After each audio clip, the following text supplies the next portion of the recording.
Madam, Darshan ಅವರು ಒಬ್ಬ cinema ನಟ. ಅವನು ಕರ್ನಾಟಕದಲ್ಲಿ ಜನರಿಗೆ ಮಾದರಿಯಾಗಿ ಬದುಕಬೇಕಾಗಿತ್ತು. ಅವನು ಯಾವುದೋ ಒಂದು ತನ್ನ ಗೆಳತಿನ ಯಾವುದೋ ಒಂದು ಕೆಟ್ಟ ಮೆಸೇಜ್ ಕಳಿಸ್ತಾ ಅಂತ ಹೇಳಿ ಅವನನ್ನ ಇಲ್ಲಿಂದ ಚಿತ್ರದುರ್ಗದಿಂದ ಕಿಡ್ನಾಪ್ ಮಾಡ್ಕೊಂಡು ಬಂದು ಕರ್ಕೊಂಡು ಬಂದು ಒಂದು ಸೆಟ್ ಅಲ್ಲಿ RR ನಗರ ಸೆಟ್ ಅಲ್ಲಿ ಅವನು ಕೊಲೆ ಮಾಡಿದ್ದಾರೆ. ಅದನ್ನ ಇವರು ಫೋನ್ ಮಾಡಿ ಅಥವಾ ಪೊಲೀಸ್ ಅಧಿಕಾರಿಗಳಿಗೆ ವಿಷಯ ತಿಳಿಸಿ ಅಲ್ಲಿ ಅವನಿಗೆ ಏನ್ ಬೇಕು ಅವ್ನು ಶಿಕ್ಷೆ ಕೊಡಿಸಬಹುದಾಗಿತ್ತು.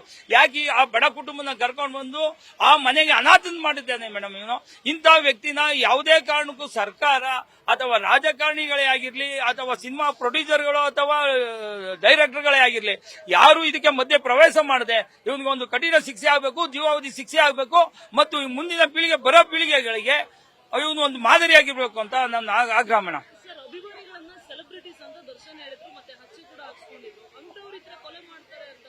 ಮೇಡಮ್, ಇವನು ಬುದ್ಧಿ ತಿಳಿಗೇಡಿ ಮೇಡಮ್. ಇವನು ಬುದ್ಧಿ ಇಲ್ಲ. ಇವನು ಒಬ್ಬ ಮಾದರಿಯಾಗಿರ್ಬೇಕಾಗಿತ್ತು. ಸಮಾಜಕ್ಕೆ ಇವನು ತಿದ್ದ ಸಂದೇಶ ಕೊಡಬೇಕಾಯ್ತು. ಹಿಂದೆ ಡಾಕ್ಟರ್ ರಾಜ್ಕುಮಾರ್ ಅವರಿಗೆ ಊಟಿನಲ್ಲಿ ಒಂದು ಗಲಾಟೆ ಆಯಿತು, ಚಲಿಸುವ ಮೋಡಗಳು ಚಿತ್ರದಲ್ಲಿ. ಆವಾಗ ಗಲಾಟೆ ಆದಾಗ ರಾಜ್ಕುಮಾರ್ಗೆ ಏಟ್ ಬಿದ್ರು ಅವ್ರು ಏನಂದ್ರು, ಇದು ಏನೋ ತಿಳಿಗೇಡಿಯಿಂದ ಆಗಿರೋದು, ಇದು ಈ ವಿಷಯ ಇಲ್ಲಿಗೆ ಬಿಟ್ಬಿಡಿ, ಇನ್ನು ಮುಂದೆ ಹೋಗ್ಬಾರ್ದು ಇದನ್ನ ಅಂತ ಮನವಿ ಮಾಡ್ಕೊಂಡ್ರು. ಆ ದೊಡ್ಡ ಬುದ್ಧಿ ಇವನ ಹತ್ರ ಇಲ್ಲ.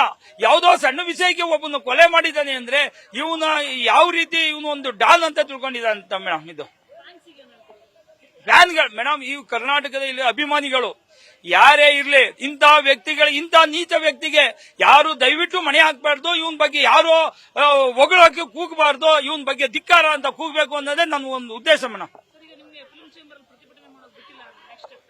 ನೆಕ್ಸ್ಟ್ ಸ್ಟೆಪ್ ಅಂತಂದ್ರೆ ಮುಂದಿನ ಇದು ಕರ್ನಾಟಕದ ಮೂಲೆಯಲ್ಲೂ ಹೋರಾಟ ಮಾಡಬೇಕು ಅನ್ನೋದು ಒಂದು ಉದ್ದೇಶ ಆಗಿದೆ ಮೇಡಮ್. ಇದಕ್ಕೆ ಒಬ್ಬ ರೇಣುಕಾ ಸ್ವಾಮಿಗೆ ನ್ಯಾಯ ಸಿಗಬೇಕು, ಅವ್ರ ಕುಟುಂಬಕ್ಕೂ ನ್ಯಾಯ ಸಿಗಬೇಕು ಅನ್ನೋದೇ ನಮ್ಮ ಒಂದು ಉದ್ದೇಶ.